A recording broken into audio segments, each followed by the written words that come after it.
Salam sejahtera bagi kita semua. Emana kembali hadir dengan podcast pembahasan firman Tuhan. Semoga firman Tuhan yang murni mampu merawat batin kita, menguatkan roh kita, dan membangun iman kita di hadapannya. Silakan menikmati podcast Emana hari ini. Puji Tuhan, salam damai sejahtera, saudara-saudari, para pendengar podcast Emana. Kami sangat bersuka cita, minggu demi minggu boleh terus bisa melayani saudara-saudari. Biarlah podcast Emana kali ini, firman yang dibagikan menjadi berkat bagi kita semua. Puji Tuhan, kali ini juga sudah bergabung kembali bersama dengan kita, Saudara Irfan. Puji Tuhan, Saudara Irfan. Ya, puji Tuhan, senang bisa berhimpun kembali men-sharingkan firman Tuhan hari ini. Amin. Amin. Saudara-saudari, judul podcast kita kali ini adalah Menjadi Pohon Besar. Topik ini kita ambil dari satu ayat yang ada di dalam kitab Matius, pasal 13 ayat 32. Memang biji itu yang paling kecil dari segala jenis benih, tetapi apabila sudah tumbuh, sesawi itu lebih besar daripada sayuran yang lain, bahkan menjadi pohon, sehingga burung-burung di udara datang bersarang pada cabang-cabangnya. Puji Tuhan, dari ayat ini ada frase pohon, juga berkaitan dengan judul kita kali ini, menjadi pohon besar. Bagaimana pandangan Saudara Irfan nih mengenai judul juga ayat yang ada pagi ini? Ya, baik. Ya, puji Tuhan ya, kita bisa membahas mengenai menjadi pohon besar ini. Nah, ketika melihat judul ini, kita perlu melihatnya tentu dari kacamata Allah ya. Semoga kita tidak melihatnya dari kacamata manusia. Mengapa? Karena ketika melihat judul ini, wah ini pasti judul yang baik nih, kita harus jadi pohon yang besar. Ya kan? Karena semua orang pasti mau menjadi orang yang besar dan sebagainya. Namun, sebenarnya apa yang dituliskan di dalam Matius 13 ayat 32 ini bukanlah mengacu kepada sesuatu yang positif ya, sesuatu yang wah memang kita hari ini perlu menjadi sesuatu yang besar, pohon yang besar, atau gereja kaum beriman ini adalah pohon yang besar ya. Jadi kalau ada yang menafsirkan ayat ini bahwa ini melambangkan gereja perlu menjadi gereja yang besar dan sebagainya, sebenarnya kurang tepat ya, atau bisa dikatakan salah ya. Jadi kita perlu melihat ini dari kacamata Allah, dan kita perlu sadar bahwa hal ini sebenarnya ingin memberitahu sesuatu hal yang negatif ya. Jadi Allah tidak ingin kita menjadi pohon yang besar. Pohon yang besar ini dikatakan dihinggapi, dipenuhi sarang burung ya. Jadi burung ada hinggap di sana, kemudian bersarang di sana. Jadi ini sesuatu yang negatif.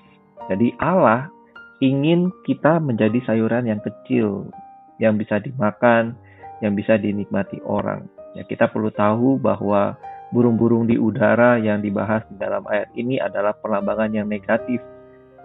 Mengapa kita bisa memberitahu atau menafsirkan ini ada sesuatu yang negatif? Karena kita tahu di dalam pasal ini juga, pasal 13, ketika bicara mengenai penabur, di ayat 4 di sana diberitahu ya bahwa burung-burung ini makan benih yang jatuh di pinggir jalan ya. Jadi ini ada sesuatu yang negatif ya. Kita boleh berdoa di hadapan Tuhan, kita mau bersama-sama menjadi kaum beriman, mau menjadi gerejanya, kita tidak dipenuhi dengan burung-burung, dipenuhi dengan roh-roh jahat, si iblis ya, yang ketika benih firman itu kan mengacu kepada firman Tuhan ya. Ketika firman Tuhan ditaburkan ke dalam hati manusia, dalam itu manusia tidak diambil oleh burung itu ya. Jadi tidak diambil oleh si musuh. Kita mau menerima firman Tuhan dengan baik, kemudian kita bisa menjadi kepuasan bagi Allah dan manusia. Amin. Baik, sangat menarik sekali tadi Saudara Irfan menyampaikan bahwa Allah tidak ingin kita menjadi pohon yang besar, yang dihinggapi dan dipenuhi sarang burung. Tetapi Allah ingin supaya kita menjadi sayuran yang kecil, yang bisa dimakan, dinikmati orang. Kita boleh menjadi biji sesawi yang memiliki karakteristik yang surgawi. Nah, nanti akan dijelaskan lebih lanjut ya maksudnya seperti apa. Namun saya ingin membacakan satu buah kutipan yang ada di renungan kita hari ini. Di sana dikatakan demikian, saudari, setelah biji sesawi bertumbuh, sesawi itu lebih besar daripada sayuran yang lain, bahkan menjadi pohon. Gereja yang adalah perwujudan kerajaan, yang seharusnya seperti sayuran yang menghasilkan makanan, tetapi telah menjadi pohon, tempat bersarangnya burung-burung. Ini berarti sifat dan fungsinya telah berubah. Kita boleh bandingkan dengan Kejadian pasal 1 ayat 11-12. Hal ini terjadi ketika Konstantinus Agung mencampur adukkan gereja dengan dunia pada bagian permulaan abad keempat. Ia membawa beribu-ribu kaum imani palsu ke dalam kekristenan, menjadikannya dunia Kristen, bukan lagi gereja. Sebab itu, perumpamaan yang ketiga ini berkaitan dengan gereja ketiga dari ketujuh gereja di dalam Wahyu pasal 2 dan pasal 3, yaitu di Pergamus. Sesawi ialah sayuran musiman, sedangkan pohon ialah tanaman yang hidup di segala musim. Gereja, menurut sifat surgawi dan bawaan rohaninya harus seperti sesawi yang hanya sementara di bumi. Tetapi dengan perubahan sifatnya, gereja telah berakar dalam-dalam dan menetap di bumi seperti sebuah pohon, subur dengan usahanya, sehingga menjadikan dahan-dahannya tempat bersarang banyak orang dan benda yang jahat. Di dalam ekonomi Allah, kehendak Allah adalah agar anak-anaknya menjadi seperti gandum atau sesawi. Semakin kecil, semakin lunak akan semakin baik. Lagi pula, di dunia kita harus bersifat musiman seperti gandum dan sesawi, yang hidup di dunia tidak lebih dari semusim. Janganlah berakar tunggang dalam bumi untuk jangka waktu yang lama. Sebab Tuhan menginginkan kita hanya sebagai pelancong di bumi ini. Dari kutipan yang saya bacakan, bagaimana pandangan Saudara Irfan mengenai kutipan ini juga berkaitan dengan judul yang kita bahas di depan, Saudara Irfan? Ya, baik, puji Tuhan ya. Jadi kutipan ini mengingatkan kita bahwa kita umat kerajaan, gerejanya, itu harus bersifat surgawi dan rohani ya. Kita perlu sadar, kita hidup di bumi ini, kita bagaikan musafir tadi ya, pelancong. Ya hanya sementara ya. Tuhan akan datang kembali. Di dalam kitab Wahyu kita bisa melihat akan ada langit baru dan bumi baru, di mana kerajaan Allah benar-benar akhirnya ternyata ya di bumi ini.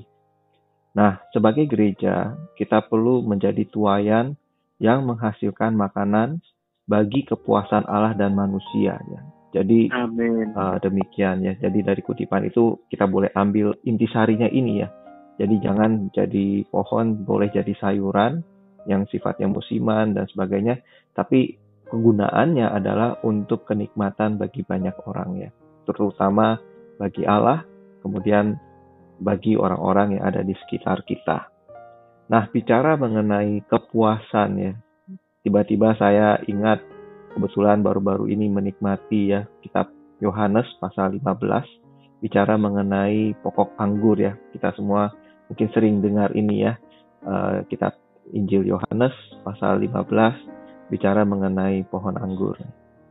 Dan Yesus itu adalah pokok anggurnya dan kita adalah ranting-rantingnya atau ada yang bilang carang-carangnya ya.